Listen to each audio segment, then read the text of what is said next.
ঈদের তৃতীয় দিনেও রাজধানীর শতভাগ কুরবানির বর্জ্য সরানো যায়নি। তবে আগামীকালের মধ্যেই এসব বর্জ্য ল্যান্ডফিল বা স্থায়ী বর্জ্য স্থানান্তর কেন্দ্রে পুরোপুরি সরিয়ে নেওয়ার কাজ শেষ হবে বলে জানিয়েছে ঢাকার 2 সিটি কর্পোরেশন।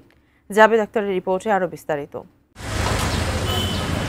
ঈদের দিন রাতে ঢাকা উত্তর ও দক্ষিণ সিটি কর্পোরেশন সংবাদ বিজ্ঞপ্তি দিয়ে জানিয়েছিল কুরবানির বর্জ্য শতভাগ সরানো হয়েছে, কিন্তু পরদিন সকালে দেখা যায় রাজধানীর আগারগাঁও, মিরপুর, কালশী, দক্ষিণ পাইকপাড়া ও পীরেরবাগ সহ বিভিন্ন এলাকায় পড়ে আছে বর্জ্যের স্তূপ। যখন 100%-এর যে স্ট্যাটিস্টিক্স দেওয়া হয়েছিল তখন 100% ওই সময় এসটিএস খালি করা হয়েছে। সোমবার বিকেলে রাজধানীর গুলশানে কুরবানি ঈদের বর্জ্য ব্যবস্থাপনার সার্বিক অগ্রগতি জানাতে আয়োজিত সংবাদ সম্মেলনে ঢাকা উত্তর সিটি কর্পোরেশনের প্রশাসক মোহাম্মদ এজাজ জানান, ঈদের দিন 85% বর্জ্য সরানো হয়েছে। 20,000 টন বর্জ্য অপসারণের লক্ষ্যমাত্রাও ছাড়িয়ে গেছে সোমবার দুপুর 2টা পর্যন্ত। 20,889 টন বর্জ্য ল্যান্ডফিলে আমরা ডাম্প করতে পেরেছি।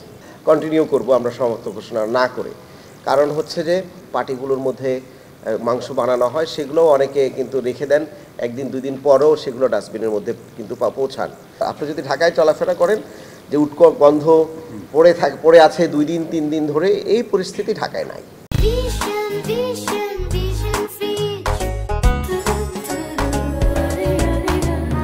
এদিকে বিকালে কারওয়ান বাজারে ওয়াসা ভবনে আয়োজিত সংবাদ সম্মেলনে ঢাকা দক্ষিণ সিটি কর্পোরেশনের প্রশাসক মোহাম্মদ শাহজাহান মিয়া জানান, ঈদের তৃতীয় দিন বিকাল পর্যন্ত 31,200 টন বর্জ্য সরানো হয়েছে। প্রথম দিনের যে কোরবানির পশুর বর্জ্য, যেটা বিশেষ করে যেটা জবাই করার পরে আপনার যে বর্জ্যটা তৈরি হবে, সেইটা আমরা 12 ঘন্টা প্রথম দিন টাইম নিয়েছিলাম।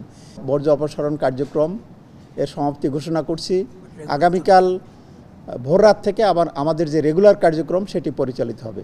ঈদের তৃতীয় দিনে ঢাকার মালিবাগ মোড়ে সেকেন্ডারি বর্জ্য স্থানান্তর কেন্দ্র এসটিএসে কুরবানির বর্জ্য সরানোর কাজে ব্যস্ত সময় পার করতে দেখা যায় পরিচ্ছন্নতা কর্মীদের। কাজীপাড়া মেট্রো রেল স্টেশনের কিছুটা সামনে এবং পল্লবীর সিরামিক রোডে মূল সড়কের পাশে বিকাল পর্যন্ত পড়ে থাকতে দেখা গেছে কুরবানির বর্জ্য। Javed Akhtar, ATN News, Dhaka.